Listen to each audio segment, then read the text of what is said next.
Good morning everyone, my name is Beena and this wonderful little fella is Walter. Welcome to the channel.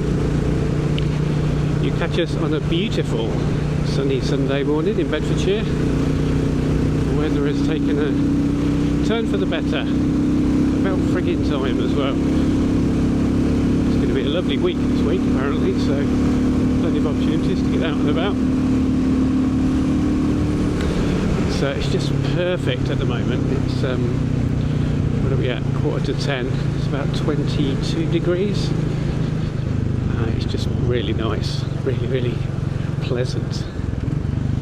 So this week I thought that I would do a little mini review on Walter now that I've done over 1,000 miles on him. Just to give my thoughts.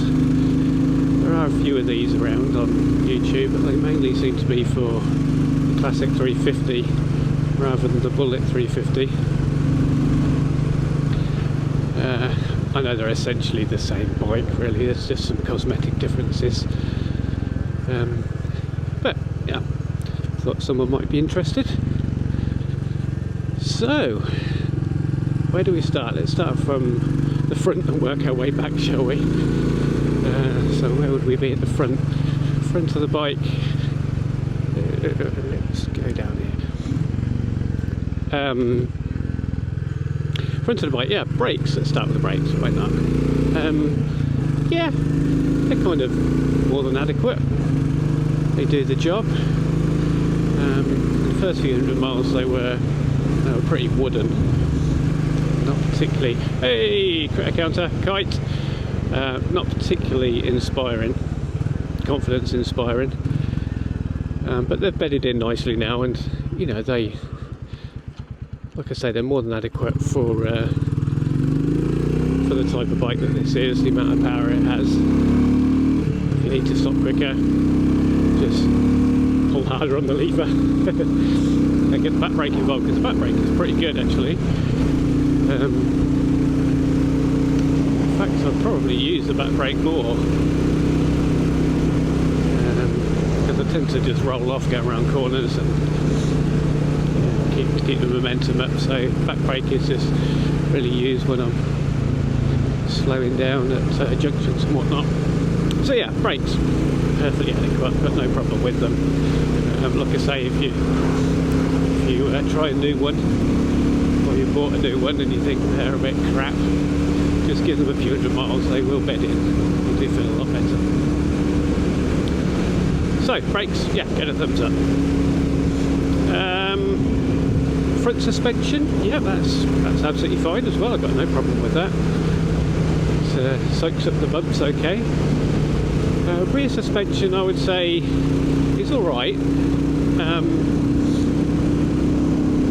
But on really bumpy roads, it does tend to punish my gentleman's area somewhat. Let's go down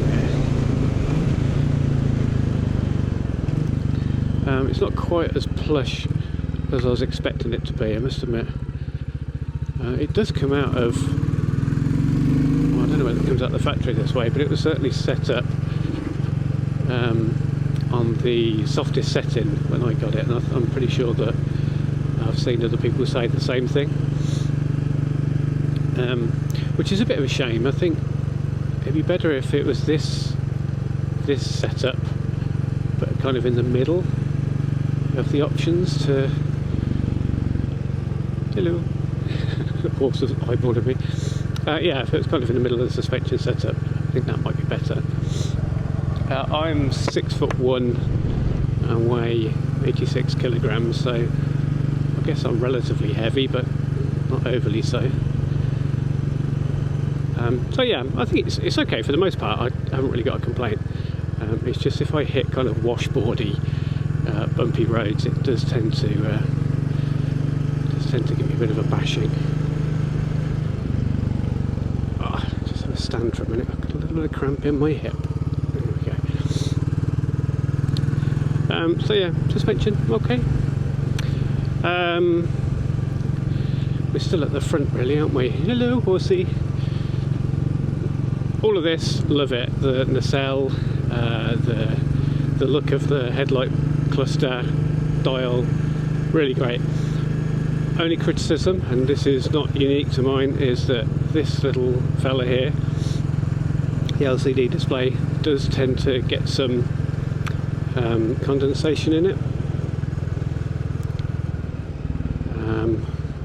And it's not even in cold weather randomly.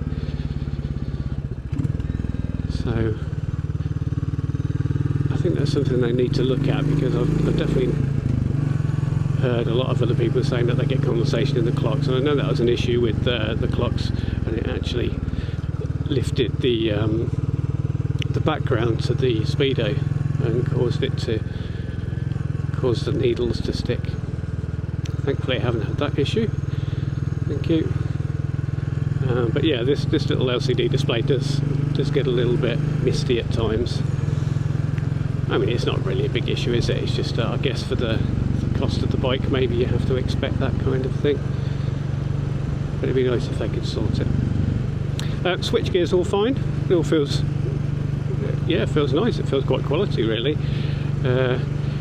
Still trying to get used to the flash to pass with it on this little rotating dial, because I don't use it very often. It always throws me, having ridden bikes in the past that have a little flash button at the back. But it's that bumpy road. But otherwise, yeah, like it. I like the integrated kill switch and ignition start on the rotary dial. I think that's really cool, and they look nice as well, quite retro looking. So yeah, switch gear is good. Moving a little bit further back, should we go engine? I guess the engine is an absolute peach, as everyone knows who owns a J Series 350 Royal Enfield. It's just a wonderful little engine. Obviously, performance is not blistering. I think we could safely say that performance is leisurely, but that's fine. I mean, I think we all knew that when we went in buying one of these bikes, that it was not a MotoGP bike. They are designed for just pootling along, plodding happily along.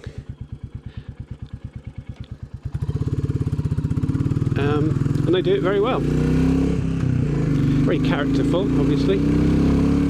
Just the right amount of vibrations coming through. Surprisingly, it does like to rev.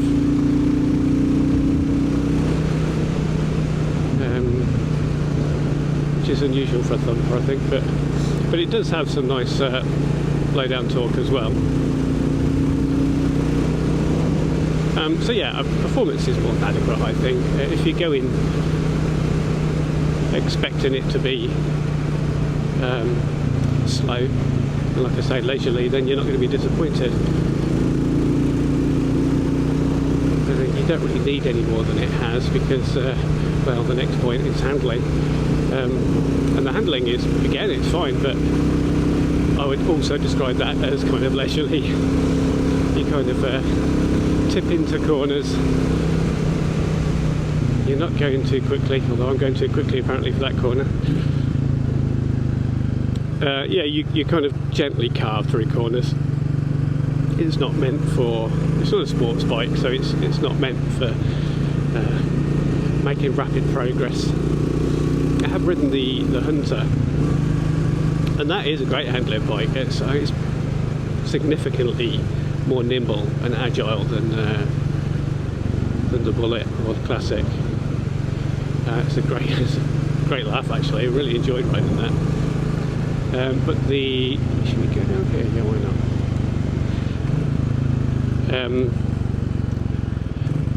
It has smaller wheels, I guess, doesn't it? Smaller wheels, it's a lot lighter, so it makes it a lot more nimble. The downside to that, it's not really a downside, but if you compare it against the Bullet, is that it does feel a little bit more nervous, more edgy, whereas this feels very planted. The extra weight, the extra low down weight, you can really feel, and it just feels really planted in corners. So yeah, handling, again, I'm very happy with that. Kind of like that slow, leisurely way that you can carve round corners. It's a bit bumpy down here, apologies for my voice going blah, blah, blah. As it's bumpy, let's talk about comfort seat wise as opposed to suspension wise. The seat is very comfortable, very, very comfortable. I can quite happily sit for a couple of hours in the seat, no problem at all, no fatigue, and I really like the design of the seat over the classic 350. I'm not a big fan of that split seat. I don't think it looks good. If I had a classic 350 I would 100% take that rear seat off, but then you do lose a bit of luggage space, don't you? And also with that split seat, it doesn't look like you can comfortably shift about on the seat if you're on the bike for a long time. As this, you can shimmy backwards and forwards. But I think it's a nicer looking design. So yeah, more than happy with that. The seat is excellent. Where are we? Pegs. The pegs are in a great position. It's pretty standard, isn't it? It's your standard set bum peg riding position. Works fine. Like I said, I'm 6'1", and I find it more perfectly comfortable. And these are, as you can see here, they're in line with the tank. Oh, mammals!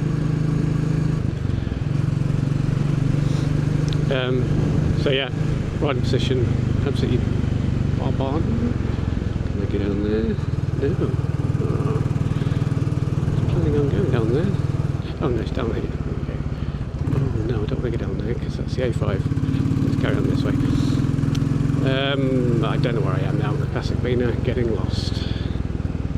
Let's go right. I don't think I've ever been down here before.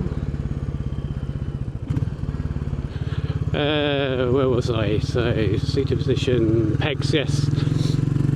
Gearbox, I guess, go on to the Gearbox. These are at seated pegs. Gearbox is wonderful. I think it's undoubtedly the best gearbox that I've had on a bike.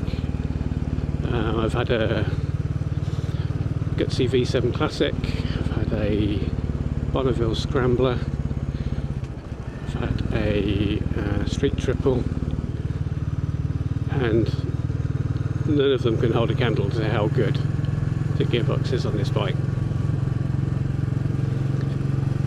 It's just really smooth. It didn't need any braking in at all. Just right from the get-go, it was creamy. It snicks into gear every time. I've had one issue with it, and that was about a week ago. I had it jump from 5th gear back into 4th. Oh, strange road. But I think that's probably more to do with me. I think I was user error. What the hell is this road? Oh no, I'm going onto a dual carriageway.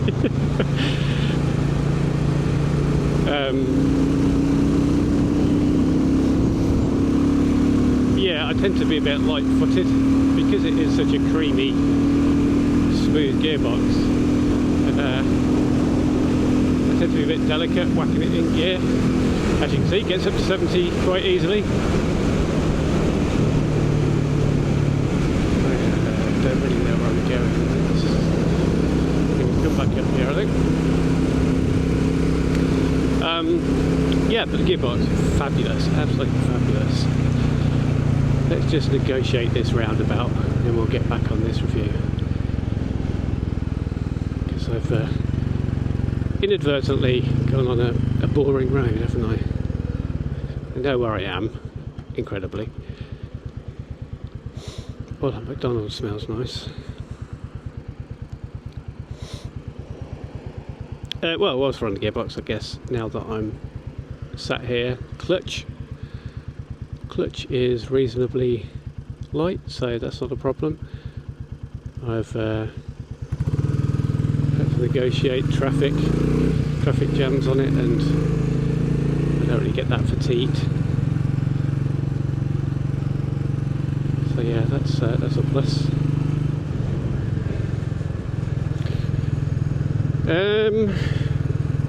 Fuel consumption, I don't really know, to be honest. It's not something that I really keep an eye on. I just fill it up when I need to. I tend to just fill it up when the light comes on, the low fuel light, and that, I think that usually happens around about 170 miles. So I don't know if the reserve has got, what, 40 miles on it maybe. Looking at just over 200 miles for a tank. I don't know, is that good? Is that bad? I think I'm probably getting about 90 miles at a gallon or something. But yeah, it's not really something that I worry about. It's definitely good. I know with my street triple I was filling that up a hell of a lot more. We're going this way, yeah.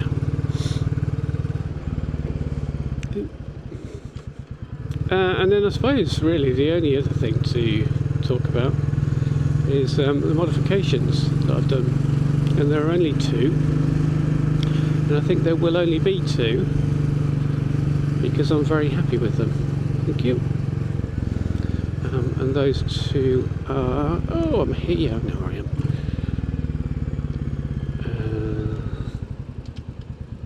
Oh, you go now, where you bugger. It's Bonnie. Oh, actually, there is another. There is something else to discuss, and that's the sound. In its stock form. So in its stock form, I think it sounds brilliant. I'm surprised at how good the stock exhaust sounds on it. It's loud without being really loud,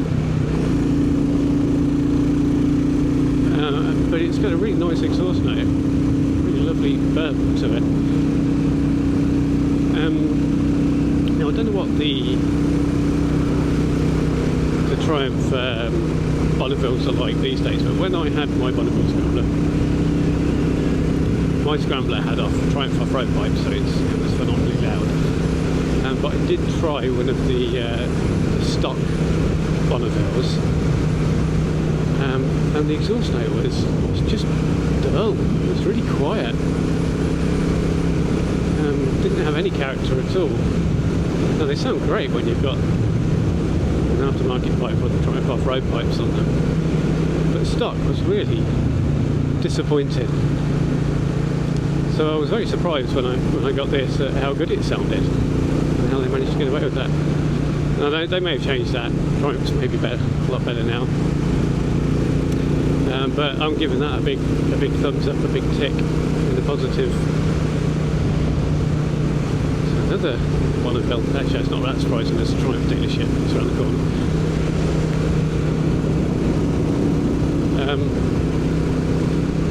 So yeah. Triple.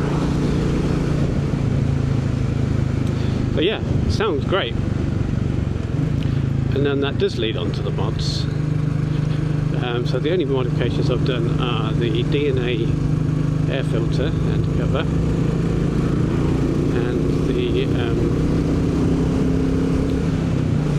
decap pipe, the Hitchbox decap pipe. The bike is out today. And both of those were worth it in my opinion. They don't give crazy performance. They're not going to unleash the beast, but they just give you a little bit more go, a little bit more breathability to the engine, and they do unleash a little bit of sound as well. In particular the DNA kit, filter kit,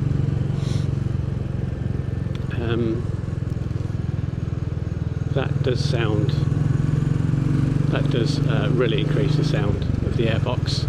I know that that's a bit of a Marmite thing. Some people like it, some people don't.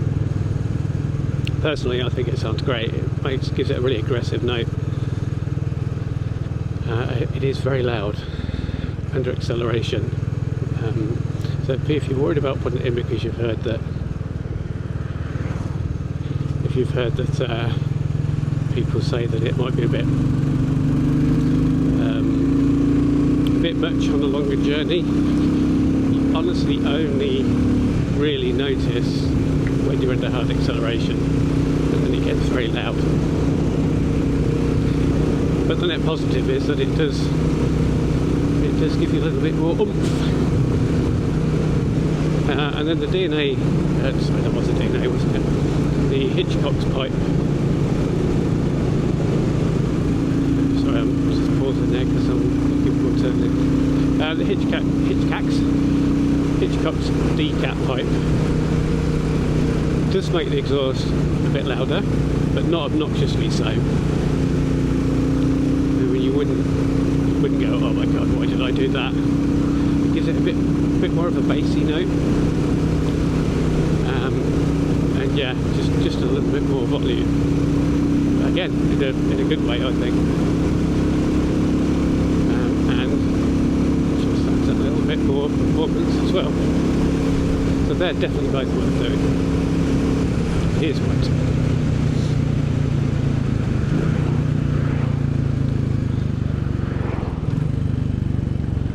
So all in all, over the past 1,000 miles, or what is it now, 1,100 miles, I have thoroughly enjoyed this bike. It's my first bike coming back into motorcycling after a 15-year break almost.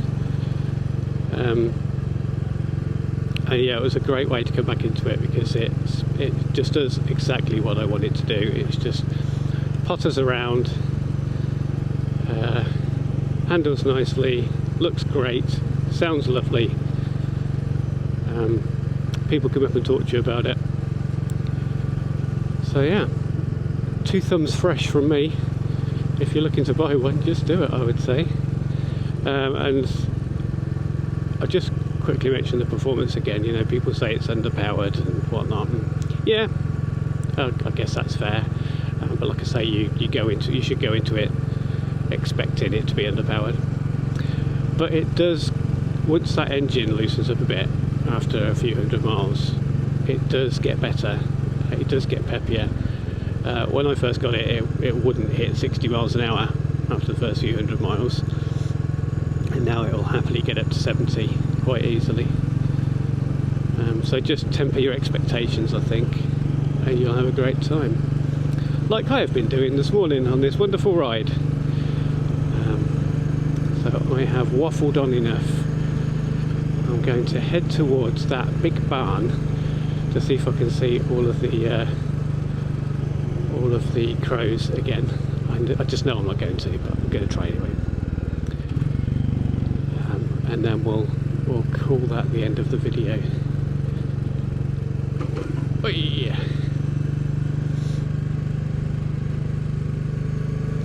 So I hope that you've enjoyed this one. I hope that it's been useful in some way. Sorry if it was a bit rambling. I never... Oh, butterfly hit me. I never script these. I just kind of ramble on incoherently. But I hope you enjoyed that anyway. Thank you everyone who subscribed. I'm up like 230 subscribers now, which is amazing. We'll endeavour to do something new every week. But in the meantime, have a wonderful week. Enjoy yourselves out on your bikes. Stay safe and keep your shiny side up. And I will see you next week. Bye.